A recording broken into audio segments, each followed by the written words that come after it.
अध्याय 2। इसके बाद दाऊद ने यहोवा से पूछा, क्या मैं यहूदा प्रदेश के किसी नगर में जाऊं? यहोवा ने उससे कहा, हां, जा। दाऊद ने फिर पूछा, किस नगर में जाऊं? उसने कहा, हेब्रोन में।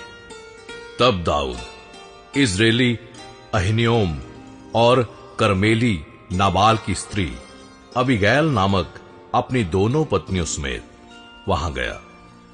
दाऊद अपने साथियों को भी एक एक के घराने समेत वहां ले गया और वे हेब्रोन के गांव में रहने लगे।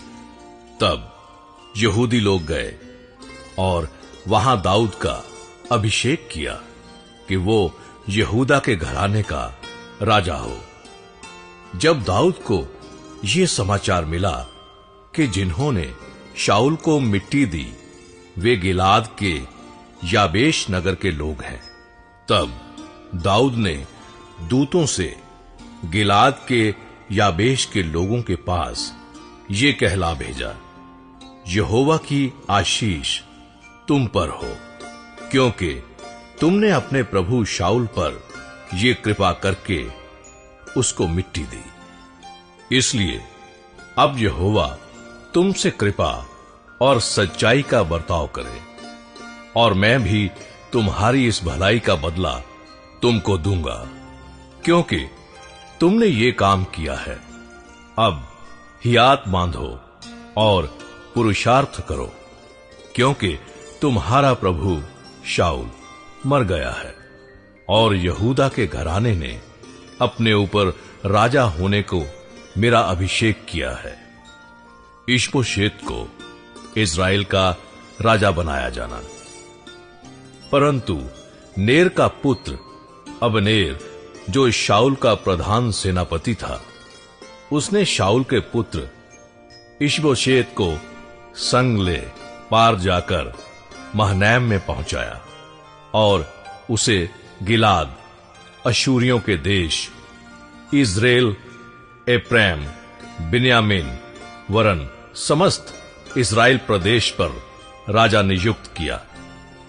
शाऊल का पुत्र इशबोशेत 40 वर्ष का था जब वो इस्राएल पर राज्य करने लगा और 2 वर्ष तक राज्य करता रहा। परंतु यहूदा का घराना दाऊद के पक्ष में रहा और दाऊद का हेब्रोन में यहूदा के घराने पर राज्य करने का समय 7.5 वर्ष था। यहूदा और इस्राएल के बीच युद्ध। नेर का पुत्र अबनेर और शाऊल के पुत्र इशबोशेत के जन महनैम से गिबोन को आए। तब सरूयाह का पुत्र योआब और दाऊद के जन हेब्रोन से निकलकर उनसे गिबोन के पोखरे के पास मिले और दोनों दल उस पोखरे के एक एक ओर बैठ गए। तब अबनेर ने योआब से कहा, जवान लोग उठकर हमारे सामने खेलें। योआब ने कहा, वे उठें। तब वे उठे और बिन्यामीन अर्थात शाऊल के पुत्र इशबोशेत के पक्ष के लिए 12 जन गिनकर निकले और दाऊद के जनों में से भी 12 निकले और उन्होंने एक दूसरे का सिर पकड़कर अपनी अपनी तलवार एक दूसरे के पांजर में भोंक दी और वे एक ही संग मरे।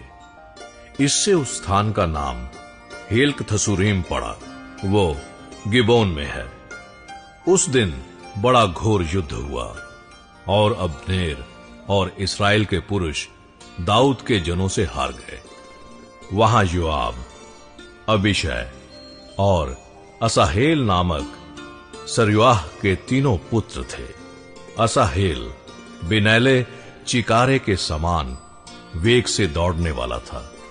तब असाहेल अबनेर का पीछा करने लगा और उसका पीछा करते हुए ना तो दाहिनी ओर मुड़ा ना बाईं ओर। अबनेर ने पीछे फिर के पूछा, क्या तू असाहेल है? उसने कहा, हां, मैं वही हूं। अबनेर ने उससे कहा, चाहे दाहिनी चाहे बाईं ओर मुड़। किसी जवान को पकड़कर उसका बख्तर ले ले। परंतु असाहेल ने उसका पीछा ना छोड़ा। अब्नेर ने असाहेल से फिर कहा, मेरा पीछा छोड़ दे, मुझको क्यों तुझे मार के मिट्टी में मिला देना पड़े।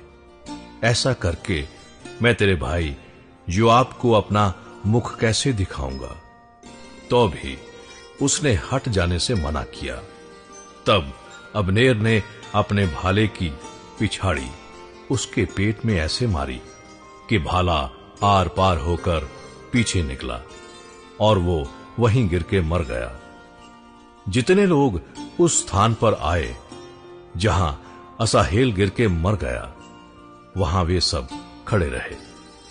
परंतु योआब और उवैशी अब्नेर का पीछा करते रहे और सूर्य डूबते डूबते वे अम्मा नामक उस पहाड़ी तक पहुंचे जो गिबोन के जंगल के मार्ग में गीह के सामने है। और बिन्यामीनी अब्नेर के पीछे होकर एक दल हो गए और एक पहाड़ी की चोटी पर खड़े हुए। तब अब्नेर योआब को पुकार के कहने लगा, क्या तलवार सदा मारती है? क्या तू नहीं जानता कि इसका फल दुखदाई होगा? तू कब तक अपने लोगों को आज्ञा ना देगा कि अपने भाइयों का पीछा छोड़कर लौटो?